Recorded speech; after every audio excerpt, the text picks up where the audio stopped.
What's up, YouTube? 2014 Equinox with a 2.4. Yeah, this is another one of their 4-cylinders with bad timing chain issues. So, we're doing the VVTs on this thing. The oil's good. It had some timing chain codes. So, we're going to put some new VVTs in it and let her drive it and see if that resolves it. If not, she's going to need a timing chain. But the story here is about a tune-up today. So 100,000 miles. I have to get inside here anyway to do the VVTs. I recommend at least changing the spark plugs. So I pull the spark plugs out and get the coils out, and the boot breaks off on one of them.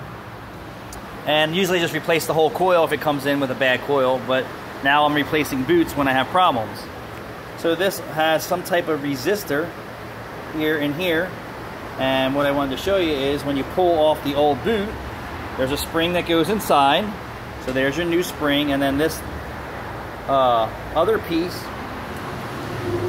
let's get in here, pull this off. Just pull it off and then turn it this way and wiggle out. I guess it's some type of noise suppressor or something. I don't think it's a fuse. It's definitely part of the ignition. All right, so that's up inside the coil, and then you have this old piece here that has a spring inside, and then we have the new stuff. Anthony's not here, he went on vacation.